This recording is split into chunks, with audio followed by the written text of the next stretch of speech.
Så välkomna till det här samtalet, podd såväl som video för dig som tittar där med mig Martin Fransson driver Welledge i Gamla stan, och jag har äran att ha med mig Dr Heidi Haavik från Norge.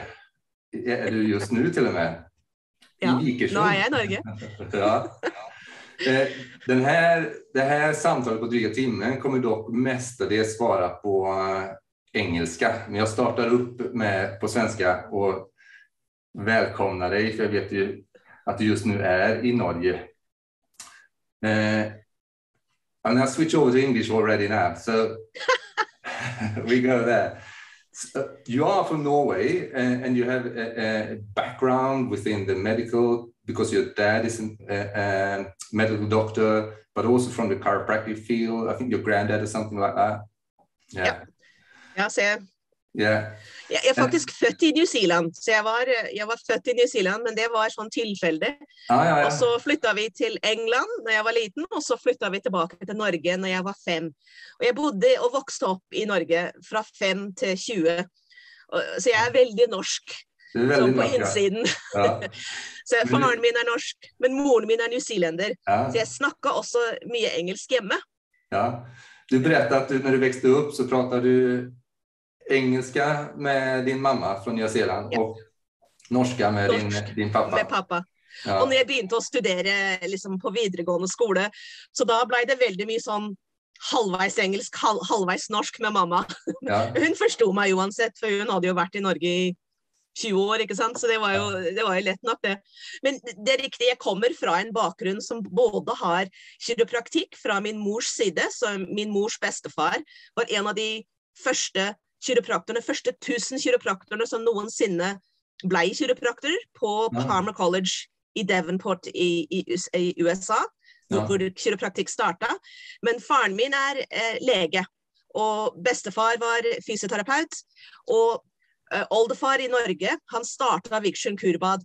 Og når det startet, så var det en skikkelig sånn helsefarm. Da skulle pasientene ut og gå i den våte gresset om morgenen. De skulle trene, de skulle spise kosthold, rå frukt og grønnsaker, og de skulle ha massasje, og de skulle ha varme bad, og de skulle ha badstue, og svømme i basseng. Liksom, det var liksom sånn det startet. Nå har det blitt et skikkelig sånn rehabiliteringsprogram. Nå tar de inn slagpasienter, de har Huntingtons pasienter, Parkinsons pasienter, de har pasienter som har hatt surgery. Nå er jeg allerede inn på, det blir litt engelske ord her og der. Og det er et skikkelig fint opptreningsprogram. De har ikke chiropraktor der, og det synes jeg litt synd, men jeg jobber med saken, ikke sant? Det kommer. Det er et familieeid, Viksjøen kurbad en Haavik-familien eier aksjeselskap da. Ja, Viksjøen kurbad, og dit kan man åka liksom... Ja, hvis du har hatt slag eller har reumatiske sykdommer, mye kronisk smerte, den behandler. Både pappa lege og lillebroren min lege også. Og jeg har akkurat vært og hørt på det mye foredrag om kroniske smerter og om tilbudet som Viksjøen kurbad kan tilby sånne reumatiske sykdommer. Ja. Veldig interessant å høre på lillebror som... Når jeg dro fra Norge, så var jeg 20 år, ikke sant? Og lillebror var jo ikke mer enn en 16 år gammel liten gutt. Ja. Og nå har han plutselig, ikke sant? Over de siste 30 årene har han plutselig blitt voksen og lege og holder flotte foredrag om kroniske smerter og hva det betyr med den der nevroplastisiteten i hjernen, og det var skikkelig stilig. Ja, fantastiskt. Ja, härligt. Ja.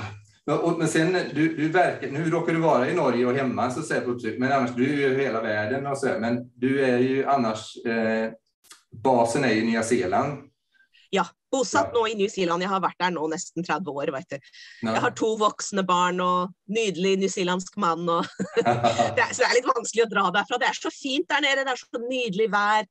Altså, jeg har en nydelig grønnsakshage, alt vokser, fordi det er så veldig fin jord, og nei, det er et veldig nydelig sted. Altså, der vi bor, i Auckland, så har jeg innen 5 minutters kjøretur, så har jeg 7 forskjellige nydelige strender som jeg kan gå og bade på. Og liksom hele sommeren, som varer veldig lenge i New Zealand, så er det liksom hvilken strand skal vi dra til I dag, liksom? Skal vi gå og bade der eller der? Så stikker vi kanskje et par ganger om dagen, tar vi oss en pause, og så går vi en tur, og så bader vi, og det så fint der nede. Og maten, nei, det veldig mye fint. Og menneskene der nede også veldig åpne og koselige og vennlige, og nei, det veldig flott sted å bo også. Der det også et veldig bra sted å dra og lære seg å bli en kiropraktor. Precis, det kommer vi komma till. Vi kommer ju prata om kiropraktiken och kiropraktikens historia lite grann I början och sen om din forskning och den forskning som du redan gjort och den forskning som kommer och hälsovård, framtiden för hälsovård och hälsovård med kiropraktiken inkluderad och sen också för de som vill veta mer, bland annat då det här de som är intresserade att studera där nere och forska där nere senare mer så ryggraden utrolig viktig tror jag för hälsa med allt jag har lärt som forskare de siste 20 årene det utrolig viktig den ryggraden. Men du inte bara kiropraktor utan du har ju en PhD I neurophysiology. Så etter jeg var ferdig utdannet som kiropraktor så begynte jeg å jobbe med pasienter, og jeg synes det var helt fantastisk. Jeg synes det var veldig flott å se, men jeg hadde veldig mye spørsmål. Fordi du kunne, altså, når en kiropraktor justerer ryggraden, så kunne mennesker ha så veldig utrolige forandringer, også så fort. Mens andre, for eksempel, tok ganske lang tid, og du måtte jobbe med dem I mange uker og kanskje måneder, og så plutselig ble det bedre, liksom. Og så var det, så jeg hadde så mye spørsmål, liksom, hvordan fungerer dette?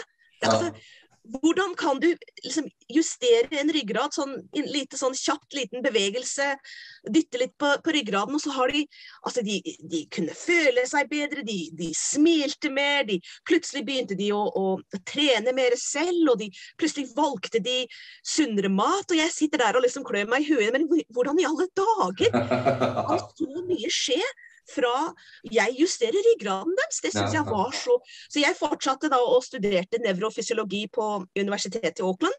Jeg fant en helt fantastisk veileder, sånn Bernadette Murphy, hun professor I neurofysiologi nå I Canada, men hun var på Auckland University, og det en av de det beste universitetet egentlig I hele New Zealand.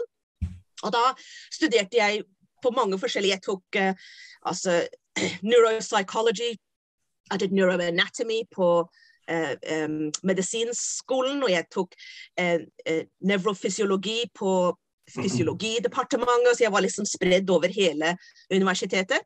Kjempeutdannelse. Og så fortsatte vi med forsøk etter forsøk, og se på hvordan kan ryggraden påvirke nervesystemet? For på en eller annen måte må vi influence det nervesystemet. Og vi visste ikke hvordan, men vi begynte liksom bare forsøk etter forsøk for å se, forandrer vi hvordan hjernen oppfatter hva som skjer? Forandrer vi hvordan hjernen sender beskjeder ned til muskler? Og dette var liksom, it snowballed, and it became bigger and bigger and bigger, and it's changed the way I view or understand how chiropractic care works. And it's a fascinating journey. All about brain plasticity. All about brain plasticity. I'm getting to the end of my Norwegian vocabulary now. Because the chiropractic, when we come back to chiropractic history, it's about the relationship, about the spine, protecting the nervous system and the skull, protecting the brain. That's like Didi Palmer's original thing, the intimate relationship between the function of the spine and the function of the spinal cord, the central nervous system. But it was modeled about the effects on the peripheral nervous system and the autonomic nervous system when it's, leaving the nerves are leaving the spinal cord. We used to think model, that which we know pinched those nerves. We know now is totally different. But it was a model to explain all the results, all from pain relief to all these other symptoms going away, the wellness effect that you spoke about, breathing better, getting stronger, and so forth. But now we moved it up to what we brain have plasticity. Handloberna, frontallobena. I even have my little brain with me here, the little to show the prefrontal cortex. So jeg pleier å bruke hånda, at hjernen din som en fist. Hva heter det? Ja, en knyttneve. En knyttneve, ja. En handlode. De fingrene der, det de der frontal... See, I can't even do this in Norwegian, the frontal lobes. Yeah. And then inside, underneath here is your limbic, your emotional brain. Yeah. And normally the prefrontal cortex controls your limbic emotional brain. Yeah. But when you get stressed, the prefrontal cortex is turned off and you go into your limbic brain. Yeah. And this becomes relevant. And it also goes back to D.D. Palmer's and BJ's original writings about what causes spinal dysfunction. Exactly. Which is interesting because they always talked about trauma, thoughts, and toxins. Yeah. And that's, funnily enough, I literally wrote a review article last year. It was an invited review from the Journal of the European Journal of Physiology. Yeah. No, the European Journal of Applied Physiology. That's it. The European Journal of Applied Physiology. And excuse me, wrote about there the 3 reasons that the spine dysfunctions is either trauma, so physical injury to the spine, stress, so actual physiological stress where the brain has gone into fight and flight limbic mode, actually turns off those little deep muscles close to the spine, and so does local inflammation, which is toxins. Yeah. So, I mean, I just laugh. I mean, these people were so far ahead of their time. Yeah. They're so clever. This is, it's amazing that the research that's coming out now is more and more pooling together and showing these old models, although in a different language and in a different understanding. Like, it's not like the impingement on the nerve, but it's still that intimate relationship about stress, the defense physiology, and how does that influence impact the brain, how the brain and the body communicate with each other, which interfere. We call chiropractic subluxation, spinal subluxation, but subluxation gets broader today than just like that. Well, it can be. You can view it broader. I totally agree with you. Yeah. And what's fascinating now that we know it's not really about squashing that nerve root, but it actually is about the communication of those small, deep paraspinal muscles. So the little muscles that cross individual spinal bones. So they're attached between these 2 different bones, and they need to communicate with the brain so the brain knows what's going on in the spine. Yeah. And what we know can happen when you have an injury to the spine is that those little muscles that cross individual vertebrae, they get turned off, which means they start to atrophy, they shrink. We know they become fibrotic and stiff. We know that there's fatty deposits, and they can even change their fiber types. So it means that they change their function to be an adaptive, a maladaptive, function. Instead of being this nice communication with the brain doesn't get information, and they're stiff and fibrotic, and then the brain now doesn't know what's going on at that part of the spine. And therein becomes the chiropractic subluxation. Because if the brain doesn't know what's going on at that segment of the spine, it can't control the spine. Where we hit off was, this is where the disconnect happened. Exactly. is that when you've got that spinal dysfunction, the brain can't know what's going on in the spine, so it can't control the spinal movement appropriate. But what's fascinating, what I find really fascinating as a clinician and as a scientist, is that we've also shown that the spinal dysfunction and adjusting the spine influences how the brain perceives what else is going on in the world around you and what else is going on inside you. So, for example, we've done studies where we've shown adjusting these dysfunctional segments of the spine can actually improve the way the brain perceives what you see and hear. And that was fascinating to me, that your spine is actually important for how your brain perceives the world around you. Exactly. That's a big deal. Now it starts to make sense to me and we also have shown that when we adjust dysfunctional segments of the spine, it changes the processing of that prefrontal cortex. Yeah. And again, like now it's starting to make sense as a neuroscientist why having that optimal function in your spine can influence so many things, because we change the way the brain perceives what's going on inside your body and in the world around you, and influences this very important part of the brain called that prefrontal cortex. Yeah. Now it starts to make sense. And this is what we can dive into in whatever detail you'd like. Yeah, because it broadens the scope, for not only for pain relief and chronic acute pains and all the effects that people generally see chiropractors for, that they perceive the chiropractic field, that they can sort of like provide quicker pain relief and improve functions. But it's broadened even more, even to the scope of where I'm practicing since 2005 within the stress, getting out of stress physiology into growth and healing physiology. That shift in how the whole being is working, and especially perceiving things, because when we're in stress physiology, what we see and what we hear and everything is different. What we pay attention to is differently compared to when we are in a more open, relaxed state, when the whole brain is hooked up. Yeah. And this is where it's finally started to make sense to me, because I'd heard, just like you probably have, of patients getting under chiropractic care, and all of a sudden their digestive system was better. They could go off their high blood pressure medication. They were feeling happier, they were more motivated, all these different things that I like, you couldn't explain that with relieving pressure off a squashed nerve root. But now that we understand that we're actually influencing the way the brain perceives what's going on inside your body and the world around you, that we know we influence that prefrontal cortex that controls that fight and flight limbic emotional brain, well, all of a sudden it starts to make sense that, of course, this explains why we probably shift people on that stress scale from right down the dark stress end, where you've got high inflammatory levels and you've probably got a whole lot of chronic diseases and disorders, shift them towards that, what you talk about, that health, well-being, connected place. Obviously that's years in between, but it is possible to work backwards, and that's what's so exciting.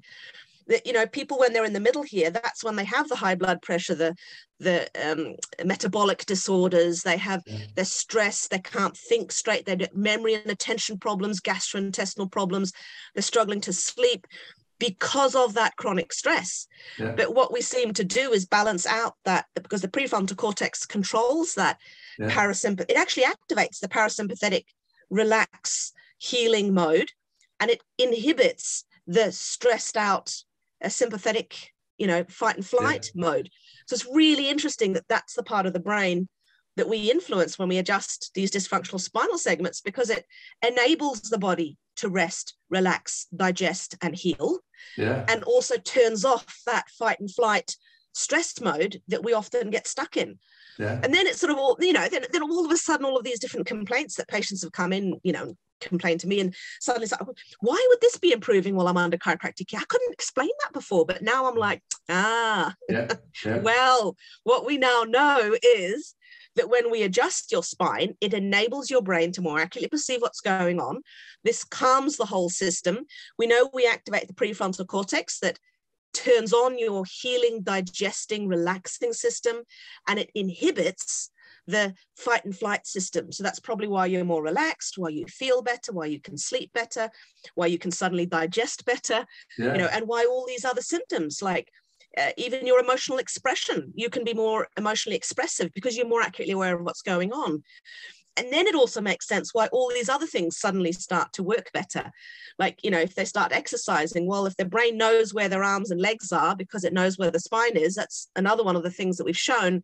It's not just that your brain can more accurately perceive what's going on in the world around you, but it becomes more accurately aware of what's going on inside your body. So the brain becomes more accurately aware of knowing where your arms and legs are. So if you're exercising, well, now you're exercising in a manner that the brain is aware of where your arms and legs are in relation to your spine. So no wonder it works better, and then you're sleeping better. And we know that sleep is like a dishwasher for your brain. If you can get into deep sleep, your brain is cleaned like a dishwasher. And there's some really interesting articles on this. So again, if you can see how, if you're stressed and you're not getting adjusted, how it's a negative spiral. You just go further and further down that stress scale towards diseases and disorders. Not that I would start claiming that chiropractic cures any of those, but it helps your body shift towards that better health, which exercise also does, which mindfulness meditation also does, which eating a healthy diet does, which there's many things that shift you. But I do believe that chiropractic, by enabling your brain to more accurately perceive what's going on and to switch on that healing, digesting, relaxing nervous system and turning off the fight and flight, it's such a good push in the right direction. Exactly. Yeah, because we know to be in defense, stress physiology is not really beneficial for anyone in the long run. I mean, there are periods where we need it, but it's when it becomes chronic. And moving into growth healing physiology, I mean, that is a necessity, whether it's in deep sleep or during the day. But so many people do have problems with getting into deep sleep because the setting, I talk about like the tomgången på motorn. Yeah, you know, the throttle is set so high. So whether they're awake or whether they sleep, everything is just aroused all over. But you've done so amazing good research that's sort of like coming more and more together to show this. But when you set out, you didn't know that it was the prefrontal cortex that was the influence.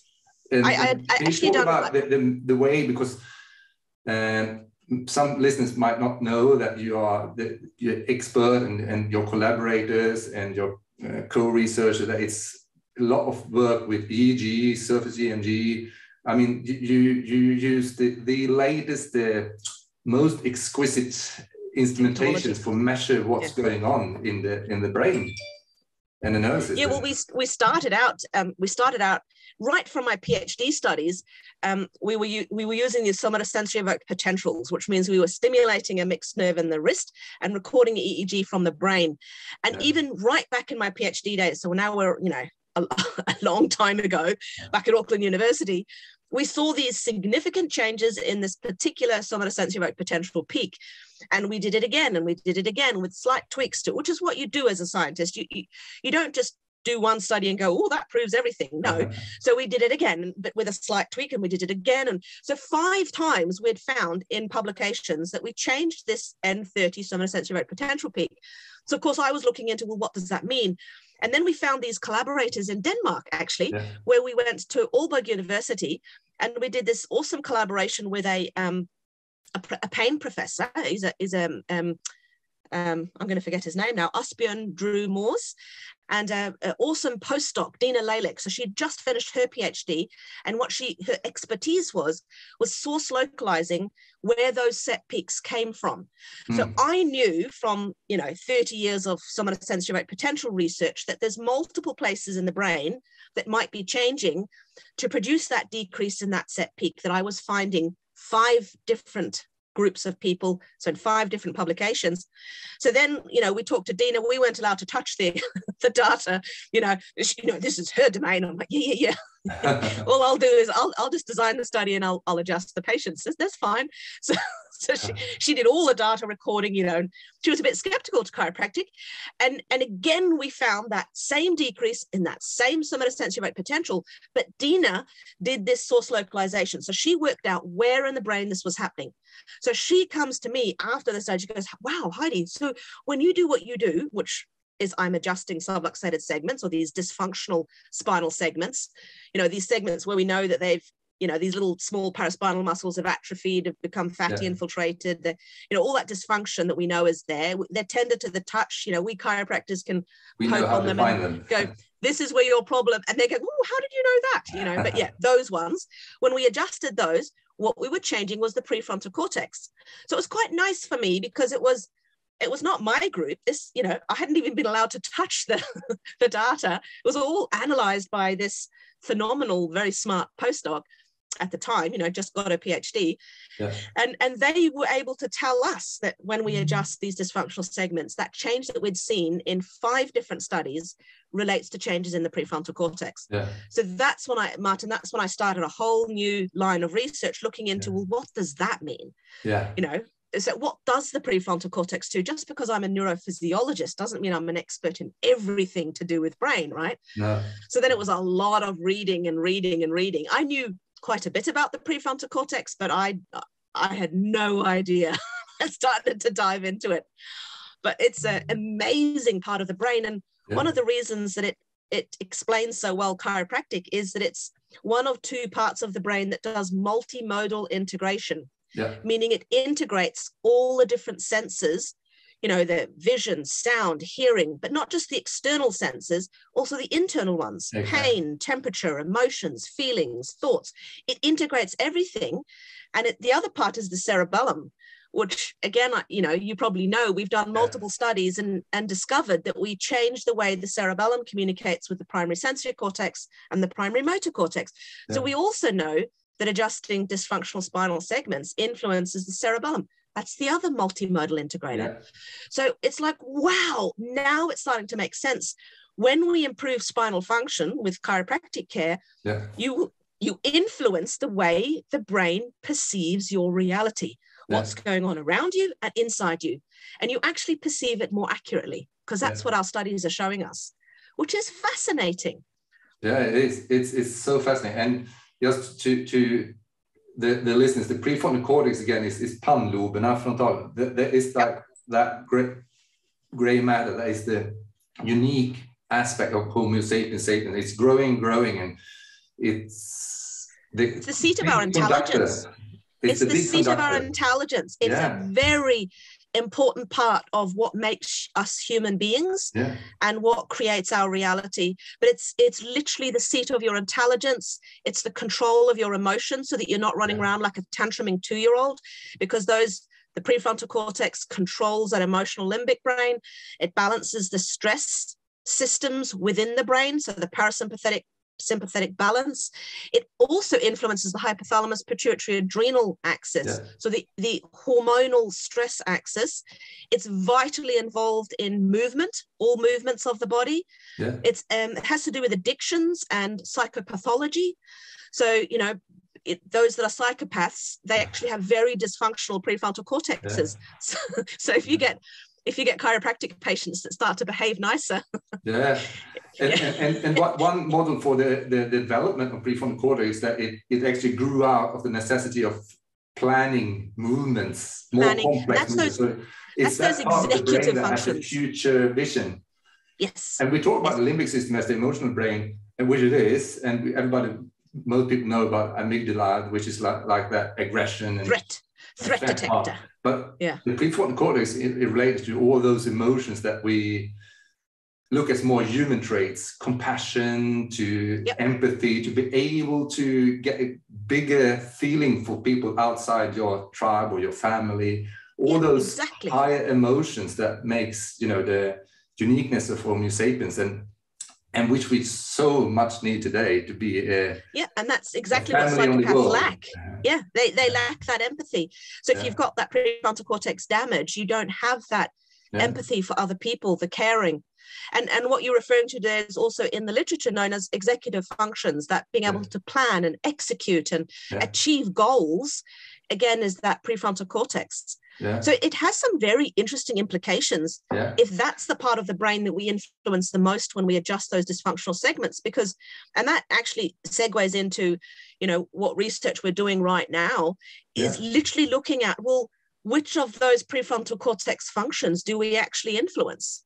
So we're trying to raise funds at the moment to be able to run a clinical trial, because a clinical trial is different from the basic science looking at mechanisms. We know we influence the prefrontal cortex, but which health outcomes does that provide you as a patient? If you go to chiropractic care, which health outcomes? So does it mean you improve your intelligence or your executive functions? Does it improve your emotional control? Does it balance out that autonomic nervous system for you? Does it activate your parasympathetic healing, calming, digesting, reproducing nervous system?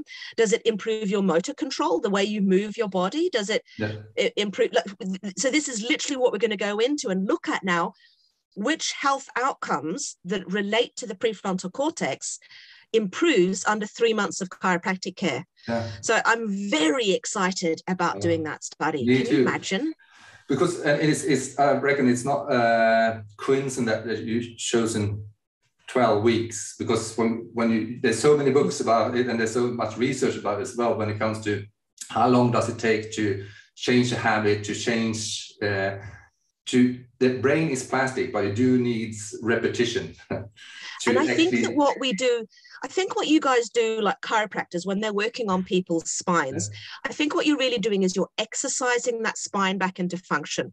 And we know as well, it fits with the clinical, what chiropractors tell me is ideal, and what I've seen in practice myself, but it also fits with the exercise literature, Martin, that you need to exercise 3 times a week for the first, month, and then you can break it down to maybe a couple of times and then maybe get to weekly. But it takes 3 months to get fit.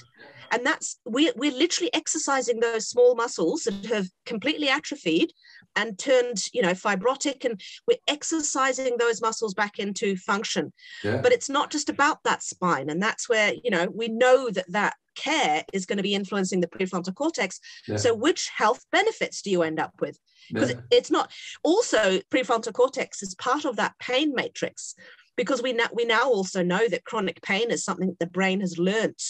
The brain learns to be in chronic pain. So we know that for example, if you've got low back pain and you've had it for more than 3 months, so say you had it for 6 months or a year, you may not have anything physically wrong with your low back anymore, other than that your brain doesn't quite know what's going on there. But, it's very hard as a patient. You've got chronic low back pain. It's like, well, no, there's something very wrong with my back. But it might not be. It might just be that the brain doesn't know what's going on. And what you need to do is reconnect your low back to your brain and turn off the threat. We now know that pain itself is influenced by anything that activates your amygdala, your threat detector. Pain is a threat detector, not a tissue pathology detector. And that's very different. So maybe you had an accident, 2 years ago, and then you were also in a very difficult, stressful situation at the same time, and maybe very lonely and had very negative thought patterns. And maybe you took a couple of doses of antibiotics, and now you've got that chemical stress, the emotional stress, and the trauma. Your brain can learn to be in pain because of all of that combined, which is why we talk about the 1,000 straws on the camel's back, or the drops that fill up the cup. And there's many things that fill up that cup. So again, it's interesting that the prefrontal cortex plays a very important part of that learning to be in chronic pain. And that's, again, the part of the brain that we influence. So it's like we are probably training the brain back out of pain by reconnecting the low back and the brain. And that's just a low back example. I mean, you could take elbow pain or ankle pain, and it's the same story. Exactly. Exactly. And the chiropractic adjustment, it works like a pattern interruption for breaking those anchoring between neural pathways that's sort of like stuck in that pattern. The brain needs to recalibrate. Because you go in there with that very fast stretch of those little receptors that have been silent for a long time, and you're blasting the brain. It's like the brain needs to recalibrate, and it goes, whoa, I didn't realize I've had nothing from these guys for so long. And the cool thing too is, after an adjustment, it's not like each adjustment session is the only exercising that your spine gets, because each time you adjust the spine, it then moves better for a while. It can fall back into its bad habits and turn those muscles back off again, and we know that. The more stressed a person is, the more quickly they will go back into their bad habits. But you can move that segment, then you move that spine better for a little while, and that's why you need to get those ideal timings between your visits. As soon as it starts to play up again, and you might notice it in many different ways, and I'm not talking pain here, because pain is kind of like the last thing that you can feel, but things will go wrong before that. You might notice you're a bit clumsy, because we've seen in so many studies that your brain doesn't accurately know where your arms and legs are when your spine's not working properly. So you might find that you stub your toe, or you knock your elbow in door frames, or you hit your head when you're walking through a door frame. You shouldn't do that. Your brain knows exactly where your body is, so long as it's calibrated appropriately to the core. And that's where I think that spinal function is so important. So, and I used to have people that would come in because they noticed they were getting grumpier than usual. Exactly. Because it can even be that kind of a thing. Or they were suddenly having a lot of heartburn, which was always tended to come when their spine wasn't. And it's just so fascinating that if they can pick up on these little signs, the body telling them, okay, I need to make sure that the spine's working again, you can then keep them out of pain. And that's where I think it's really cool if you can get there. Yeah. I mean, there's so many other indicators for a person that watching or listening to this than paying to come to a chiropractor. I mean, this scope. I mean, my practice is a stress scope. So all the other practitioners here as well. It's the scope of stress physiology. That's what I'm supporting them in moving out of stress physiology. That's the future of health. That is the future of health, Martin.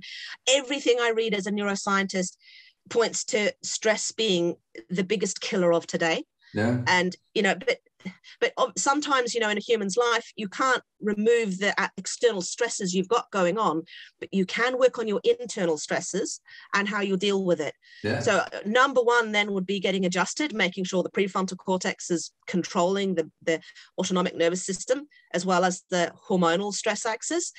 But there are, again, other things like mindfulness meditation and exercise and making sure your gut's okay. And the more of that you can work on, because I mean, if you're in, say, for example, a bad marriage, that is extremely stressful every day. Yes, you can leave that bad marriage, but that's also an extremely stressful thing to do. But you have a choice there. But if you're, for example, in a job and your boss is difficult, it might not be so easy to leave that job, because that's your income, that pays your bills, that takes care of food. So there's some situations you can get out of, but there's some situations that are much harder to get out of. What if you've lost a loved one? You can't change that. No. If you've lost a loved one, you've lost a loved one. That's going to be stressful for your body for a very long time. So sometimes you can reduce your external stresses. And again, I'm all for working with a good psychologist too, because sometimes you can even reframe situations that you're in so that they're not triggering the same amount of stress hormones and stress reactions in your brain. Yeah. Sometimes you can actually view it differently. So you're spot on. Here at Welledge, we integrate, everybody that takes a program with me, they get my book as part of the program as well, which is about the 5 health pillars. They learn about the nervous system. They learn about to eat, think right, breathe sleep right, correctly, eat, move, and sleep correctly, which is like the back to breathe and so forth. So that's like that what they can do for themselves. I need a copy of that book, please. You will get that. I'll send them to you. So it's funny because I'm writing the same thing. Literally, I've got chapters: sleep right, eat right, think right, love right, breathe right. In a book called Secrets of the Spine. So that's coming too. Wow, I'm looking forward to read that one. And you already have a book which is not only in English, but it's also in Swedish, which is for the lay person to. And it's great for chiropractors and practitioners as well, because it explains how the brain and nervous system processes information from the spine and from all the senses. And basically what we've gone through in this vlog podcast so far is it's also in Danish, English, German, French, Italian, Spanish, and it's coming in Norwegian. That's wonderful. Coming. That's next one. Wonderful. And so you're not only a researcher, but you're also an author, and you do write. I'm part of the reality check, which I take part of the videos you make and all the education information, which is not only about pain in the brain, but it's also like for older adults and improvements for the elderly. How much they can get, and based on research. And also for the young or anyone that wants to see that you actually improve your strength and agility and coordination. That's what the research shows. And that's what, a lot of people, we have clients coming in for just that. That's what they decide. Sports, babies. I mean, every human being that has a spine and a brain and is alive really needs their brain to be the most aware of what's going on and in its optimal ability to control your system. So, and I think it's so important that we translate the science to the public. It's their spines. Exactly. And I don't think they realize the impact of, like, I speak to so many people and they've, I had a car accident with whiplash like 3 years ago. And I said, so I take it you've had chiropractic care to get your spine working. And then we're like, no. And I'm like, what? Think of 3 years of maladaptive changes and people don't realize what they're doing. And then they suddenly have I've got this neck pain problem, and I've started to get these digestive problems, and I'm struggling to sleep. And I'm like, well, no wonder. But people don't know. And I think they deserve to know why their spine is so important and why they should be, you know, I would even recommend that they do little spinal exercises every day, just like they brush their teeth. Exactly. And they should definitely have a family chiropractor that they go to, they take their family to. And then, you know, I just think it's so wonderful that you have that broad, holistic view on health, because it is broad, it is holistic. And if you don't look at all those, you know, different aspects of health, you know, you're only going to get so far. So, you know, kudos to you for running a clinic like that. I just think you're wonderful. And it's so great to have this support with the reasons of, and the reason I started up this practice 2005 was to a common friend of ours, my mentor, Richard Barwell, which was one of the first to do studies on the effect of chiropractic adjustment on the brain to show the EEG.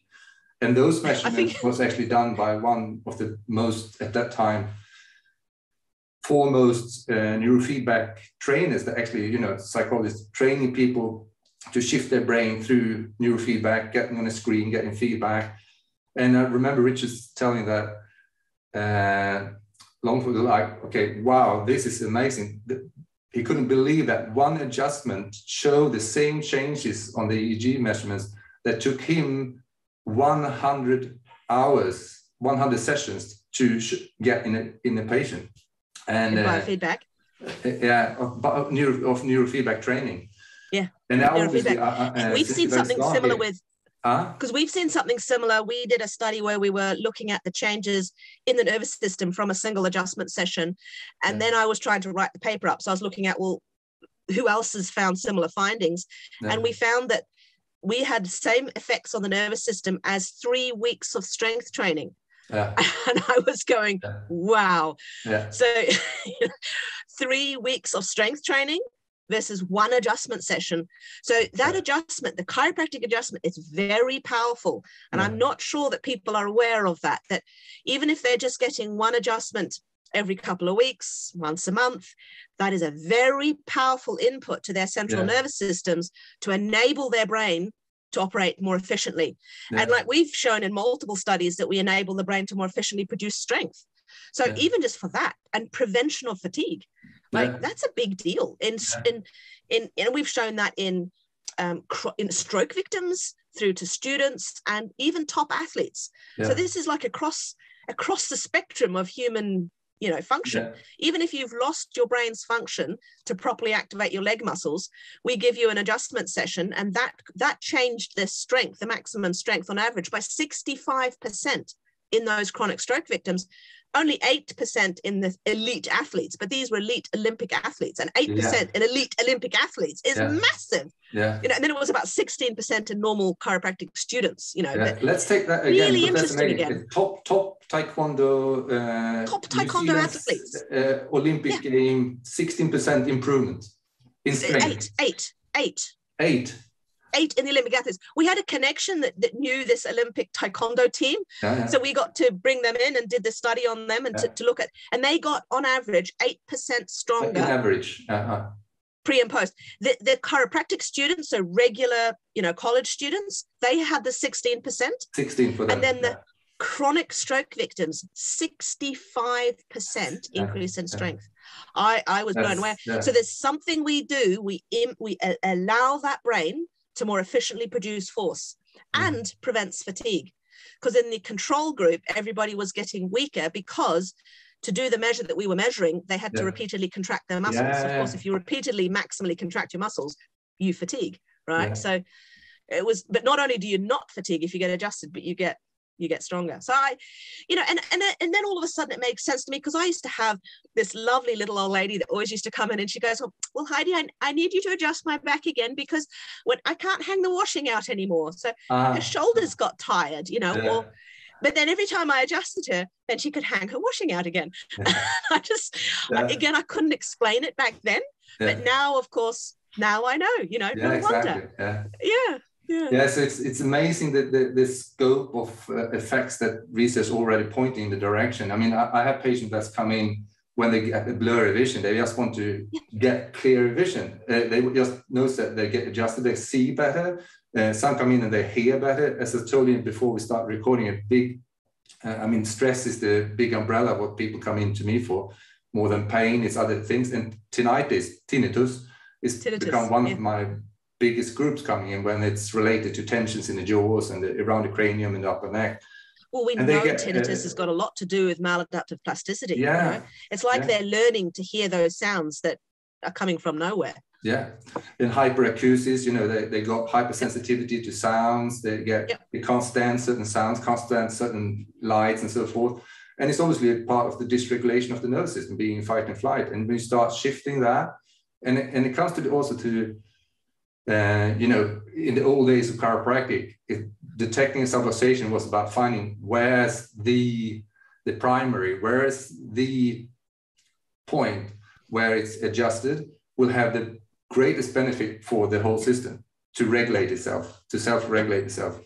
And that comes back to the training that we have, and we're going to move into that in New Zealand. So for that, I think there's 40 schools now. When I graduated in 96, it was like 17 or 20 or something. But chiropractic, most people don't know that chiropractic is the third largest primary healthcare giver in the world. And there's a real need for more chiropractors.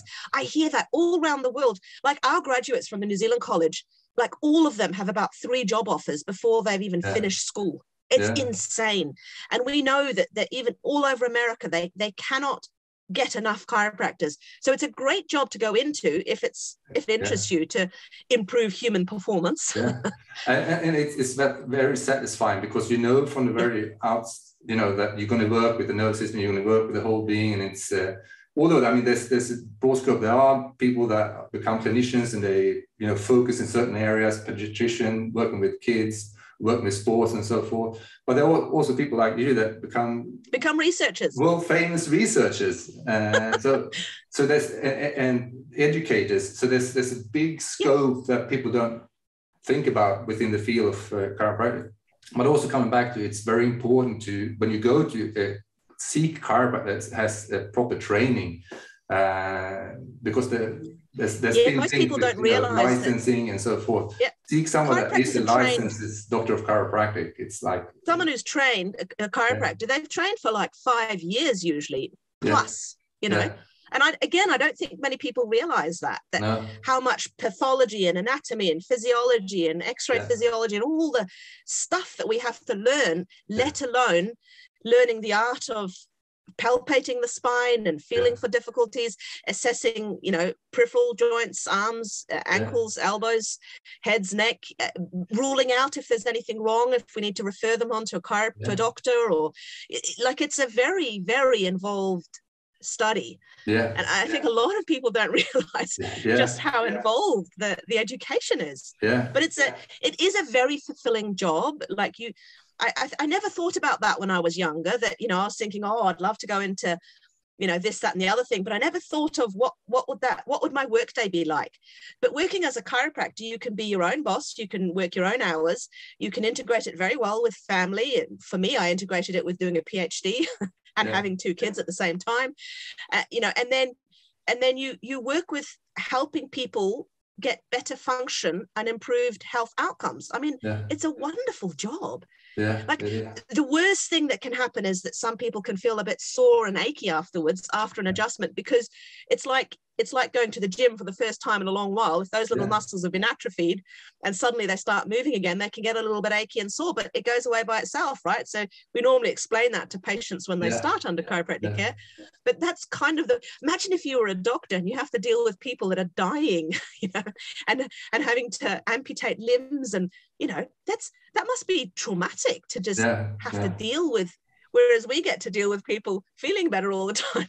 It's a very rewarding job. It's very, very rewarding job to assist people to move into better and better health. And that's basically, as far as some research pointed, there's no upper ceiling either. When when you improve your quality of living, how you live, your way of living, how you take care of yourself, and when you add chiropractic to that, it just adds value to what you're already doing. It even can show, like some research showed by Tony Epps and others, that 3-4 times improvement. We need to do more studies and all this, healthcare. There's a lot we don't outcomes of a long time, which is one of the reasons I support in your upcoming study in Pakistan, which is just like so looking forward to. Where you're going to actually measure, healthcare outcomes with questionnaires. You're going to measure EEG. Sleep, you're going to measure system. Sleep, HRV, and so forth. Because we know that the way the immune system and the nervous system communicate is via the hypothalamus, pituitary, adrenal, endocrine axis, as well as the autonomic nervous system. And because the prefrontal cortex influences both of those, it then makes perfect sense that we actually, the prefrontal cortex is vital for proper immune function. Yeah. And there's about 15 studies showing that adjusting the spine changes neuroimmune chemicals, but no one's actually looked at the health outcomes. So does it mean you get less sick or recover faster? We don't know that yet, but it's certainly possible to influence neuroimmune chemicals. So we're looking at, immune function, sleep, emotional control, pain, movement. We actually got Fitbits that we can put on people. So that measures, again, their sleep phases, as well as how much activity they do. We've got questionnaires on anxiety, depression, and anxiety, well-being, quality of life. You name it, with cortisol levels, so stress hormone levels, you name it, we're pretty much going there to do with health outcomes of the prefrontal cortex, so that we can better understand which of these health outcomes we may be influencing, because there is a lot we don't know yet. There's a lot we don't know. So in the best of worlds, when do you hope this will be done and the writing up? When do you think this research is going to happen? As soon as we raise the money. Exactly. I think we're about a third of the way there. So we need it's like $200,000 that we need to raise. It's a lot of money, but I think we're about a third of the way there. So we're not that far away, but a little bit from very many people helps a lot. So if anyone else is interested in supporting us, Martin will get our link to I will put the links in the under here. And it's in collaboration with another university in Pakistan and a hospital setting there. We've got some phenomenal, like all the stroke research we did was down in Pakistan as well. So, to begin with, they were a little bit suspect about us, us white doctors coming over there and experimenting on their people. And we had to jump through all sorts of hoops to be allowed to do it. But now they've seen the changes in their stroke victims. They were like touring us around going, we have this population and this population and this population. When can you come back? Wow. So it's remarkable, isn't it? And now we have those relationships. It's a wonderful place to go and work with them. So fingers crossed it won't be too much longer, Martin. I'm holding fingers and hoping. It's really looking forward. And I really appreciate your support, by the way. Yeah. And I'm looking forward to do a further podcast, blog, video recording with you when the results coming out. And when we started talking, we spoke about chiropractic and the profession, and you said something important, because there are so many scopes within chiropractic, and many that see chiropractic and work within the chiropractic field, they see it as mainly as a panacea for pain-based. But it's very hard to change. Like if your whole career has been thinking that pain has originates in the low back or the neck, and if you're not a researcher and you don't read the literature, it takes a long time, Martin, to change and pick up on the latest literature that if you've got chronic pain, there may be nothing wrong with the part that hurts other than the brain not knowing what's going on. That's a big shift. And understanding that loneliness can influence pain, understanding that your diet can influence pain, understanding that your emotions and thoughts can influence your pain. That's a big deal. Your sleep, your exercise. So it's a very big shift for people. And I understand clinicians that haven't quite made it that far yet. So I forgive them all. It's okay, and again, it's a lot of new research that we've started to understand how chiropractic care works. Squash nerve roots. What we're really doing is exercising that spine into better function, so the brain knows more accurately what's going on, not only in the spine, but in the rest of the body as well. So that takes time. And I get that. There's not everybody is as smart as you, Martin, that read and stay up to date with the literature. Thank you for that. So for those that wants to, I will put the links down underneath, but if you just go through a little bit about, for those that wants to study down in New Zealand. I'll get a link out there for that. That's the New Zealand College of Chiropractic. For those that want to look into and support perhaps this upcoming research study, that's through the New Zealand College. It's a trust. It's a charitable trust. It's has proper auditors, so it's a very safe place to. It's not to me personally. The money goes directly into this charitable trust that runs the college. So all of our research runs through that in collaboration with this university in Rifa University in Pakistan. If they're interested in my book, that is me personally. That's the reality check, the book, The Reality Check. That's on Amazon. It's also available through your webpage as well. HeidiHaavik.com. HeidiHaavik.com. I'm not sure if the Swedish one is through there or if it's through HeidiHaavik.eu. So a lot of our translated books are through EU. HeidiHaavik.eu. So there's different links. If you're a chiropractor and you want to learn more about this, I have a therealitycheck.com, which is literally a company that tries to enlighten the world about the science of chiropractic, which has all of these resources that are right behind you there with the posters, the handouts, online classes. We've also actually, Martin, I've got a brand new platform, which I almost forgot about, called Chiro's Academy. So again, for the public, the level 1 classes don't expect you to have any knowledge about physiology and anatomy. It's really first-year students or chiropractic assistants or the public members who are interested in learning more about this. So it's literally chirosacademy.com. And they're only $19 a class because, again, I wanted to make it cheap. There's about 30 hours from a PhD that's gone into creating these classes, looking at all the literature, bringing it together. It's all referenced. And every few minutes we ask you a question so that staying alert. Wow. But, that's another avenue for anyone that's interested. The level 2, 3 and onwards, that's a little bit more for chiropractors to stay up to date with the research literature or chiropractic students to just relearn stuff, while they're going through. We've integrated it into multiple chiropractic colleges at the moment too. So that's a new platform. I don't know. Congratulations. I've got to look into that. That's wonderful. You can use it as it works on a smartphone. So you can have it, literally on your, like as an app on your phone by you just putting it on your home screen. And you can consider it a library, a resource library. You can have it as a membership thing as well. Wonderful. Pretty cool. Yeah, it's amazing the work you do. And I have in the background your book and the poster also with there's so much great material. This is even in Swedish. This is amazing. Yeah, it is. As same as having the book in Swedish as well.